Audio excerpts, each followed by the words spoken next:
Oke, bismillahirrahmanirrahim. Assalamualaikum warahmatullahi wabarakatuh. Waalaikumsalam warahmatullahi wabarakatuh.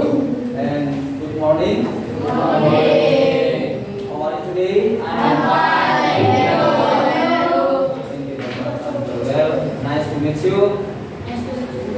Baik, jadi sebelum kita mendengarkan kepada Allah Subhanahu Wa Taala, karena kita masih diberi kesehatan, kesempatan, sehingga kita bisa dan belajar di sekolah sebesar kita juga untuk melaksanakan kegiatan belajar kita bahasa Inggris di yang 4. Baik.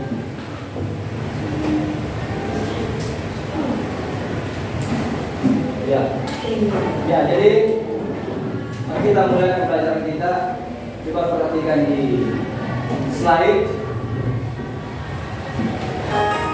Di slide tersebut ada kompetensi dasar yang ingin kita capai, yaitu 3.7.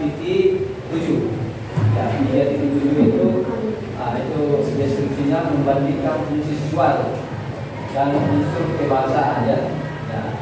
Jadi tesnya di sini adalah tentang deskripsi teks yang sudah saya bahas tadi, deskripsi atau teks yang berbentuk gambaran.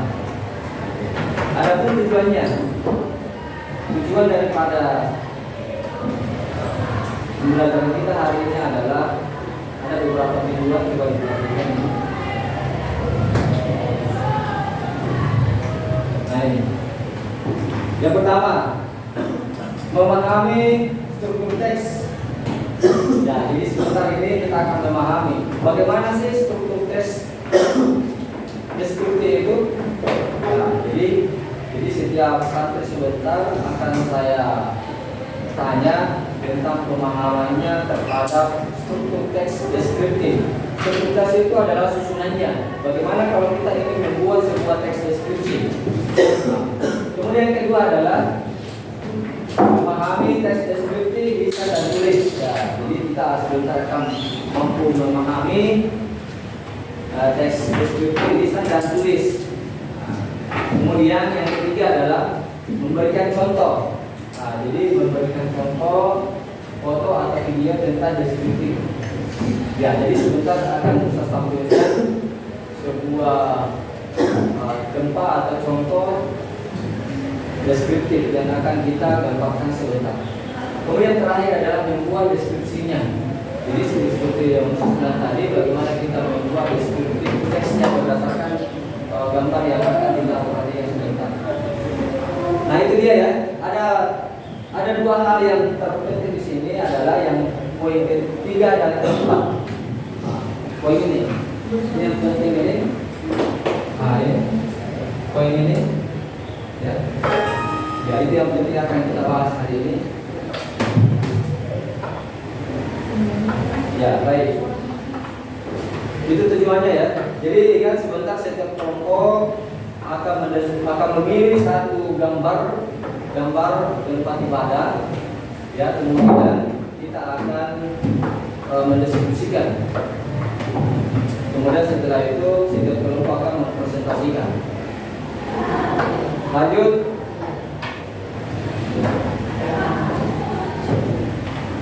Nah ini adalah materi kita tentang describing place. How to describe a place. Bagaimana kita menggambarkan sebuah tempat, entah itu benda, ya, entah itu animals atau binatang atau hewan, atau juga people atau manusia. Nah, kita bisa memberikan deskripsinya atau gambarannya. Nah ini. Jadi sebentar kita akan memilih satu di antara ini ya. Satu di antara gambar yang ada di atas tentang tempat ibadah yang ada di Indonesia, khususnya di Makassar. Nah, sebagaimana kita tahu bahwasanya di sekitar kita itu terdapat tempat ibadah yang Muslim, ya. Nah, tapi bagaimana peranan kita atau kita sebagai umat Muslim tidak melakukan sebuah tindakan yang bersifat diskriminatif atau ingin membandingkan dengan tempat ibadah kita yang lain. Ya, perlu kita semua ketahui, anak-anak semua ketahui bahwasanya agama yang ada di Indonesia, khususnya di Makassar, itu semua diakui oleh negara. Jadi itu diberikan kesempatan, diberikan keleluasan kepada setiap manusia untuk memilih dan menganut agamanya masing-masing. Nah, samanya kita misalnya yang beragama Islam, ya kita juga berhak memilih bahwa inilah agama saya. Bahwasanya agama itu adalah panutan kita, ya tuntunan kita. Ya, jadi itu tujuannya daripada kita menganut sebuah agama. Nah, ingat pada dasarnya ada yang perlu kita garis bawahi bahwasanya pada dasarnya semua agama itu mengajarkan tentang kebaikan. Entah itu agama Islam, begitu juga dengan agama Kristen, Buddha, apalagi Katolik, Kristiani, Konghucu dan lain sebagainya. Ya, saya yakin dan percaya agama-agama tersebut juga mengajarkan tentang kebaikan. Ya, pada dasarnya seperti itu. Cuma bedanya adalah praktik kita dalam hal melakukan sebuah ibadah itu akan berbeda. Misalnya kita agama Islam kan ada praktik-praktik tersendiri yang kita lakukan. Sholat kan, sholat 5 kali sehari semalam. Nah itu jadi dimulai dari bersuci dulu, ya kan? Kita bersuci, berwudu, kemudian melakukan gerakan-gerakan sampai terakhir. Nah itu ini yang membedakan dengan agama yang lain. Kalau agama yang lain ya mungkin ada juga ritual-ritualnya atau gerakan-gerakan tersendirinya. Nah, sebagai umat beragama kita seharusnya kenapa ini video ini? Video. Nah, kita sebagai umat beragama apa yang akan kita lakukan? Apakah kita harus menjelaskan? Menghormati. Ya, toleransi ya itu penting ya, menghormati, kita harus bertoleransi. Toleransi itu apa sih? Ya bagaimana itu toleransi? Jangan marah. Good face. Baik posisi. Ya, betul tadi teman yang bilang ya, menghargai, menghormati, toleransi. Ya, tidak membeda-bedakan dengan agama yang lain. Ya, artinya apa? Kita tetap bersifat toleran. Misalnya, contoh yang bersifat toleransi beragama. Ya, bagaimana itu? Ya, tidak mengganggu agama orang lain saat beribadah. Misalnya, biasanya kalau hari Ahad mereka melakukan ibadah ya. Ya, artinya apa? Kita sebagai umat beragama Muslim, ya membiarkan saja, silakan beribadah sesuai dengan keyakinannya.